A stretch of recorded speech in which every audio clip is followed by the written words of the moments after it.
Hello friends, Allahabad high court की RO व computer assistant की डीवी शेड्यूल जारी कर दिया गया है। बहुत सारी क्वेरीज आ रही थी इसके बारे में, तो हम सोचा कि आपको अपडेट दे दें।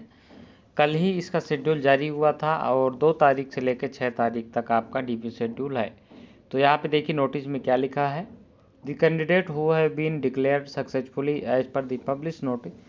इनका कहना है कि मतलब कि जो 2 मार्च को नोटिस जारी हुई थी और जो कंप्यूटर असिस्टेंट आरओ और एआरओ में सक्सेस हुए थे, वो कैंडिडेट जो है डॉक्यूमेंट वेरिफिकेशन 1/4 से लेकर 6/4 तक आयोजित कराया जाएगा, यानी कि 1 अप्रैल से लेकर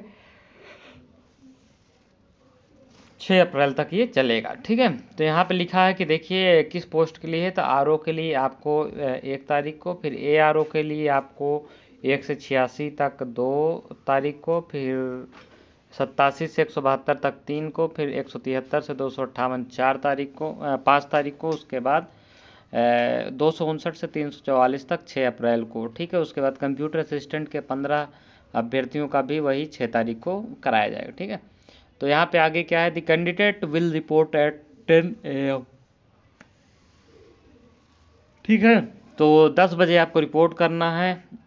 कहाँ पे करना है, चैम्बर ऑफ रजिस्ट्रार इस्टेब्लिशमेंट में, वहाँ पे आपको रिपोर्ट करना है, जो कि 2nd floor मेडिएशन and conciliation building में के 2nd फ्लोर पे है।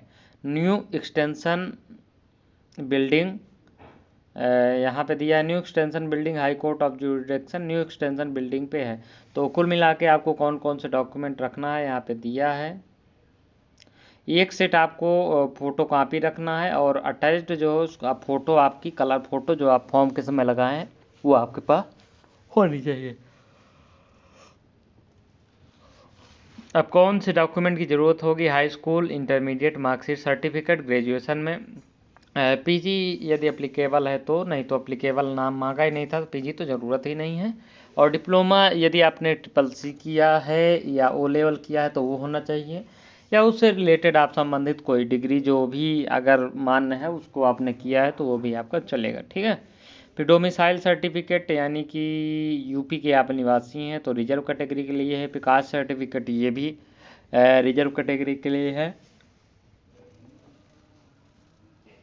नो ऑब्जेक्शन सर्टिफिकेट जो है ये जो कहीं पे जॉब कर रहे हैं उनके लिए है।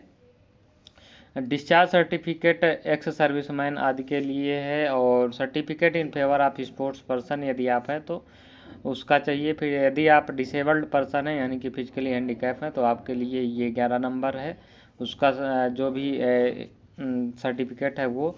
फिर आइडेंटिटी कार्ड, कोई भी आधार कार्ड ये सब चलेगा आपका, वोटर आईडी ये सब। फिर एडमिट कार्ड आपको 1st और 2nd स्टेज का। ठीक है, अब कुछ अभ्यर्थी ये पूछ रहे हैं कि उनके कहीं मिस्टेक्स है नाम में, फादर नेम में, ये सब तो कोई दिक्कत नहीं, आप एफिडेविट बनवा के वहाँ पे लगा दीजिएगा, एफिडेविट आप बनवा लीजिएगा। ठीक है, जो भी गलतियाँ हैं स्पष्ट रूप से कर दीजिएगा।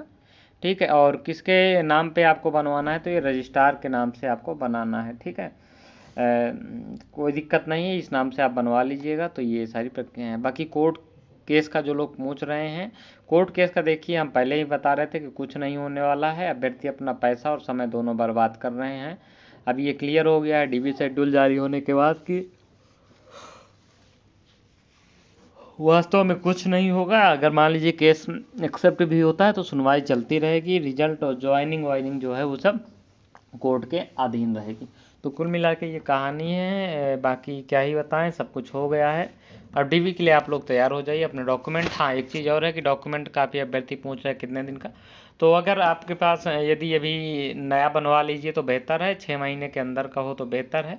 वैसे 3 साल का वैलिड है और फॉर्म आपने भरा होगा तो उसमें जो लगाया है, अगर अभी नहीं बनवा पा रहे हैं तो आप उस समय का लेते जाइएगा। ठीक है, तो ये सारी अपडेट रही इस वीडियो में। इतना ही, मिलेंगे अगली वीडियो में, तब तक के लिए जय हिंद जय भारत।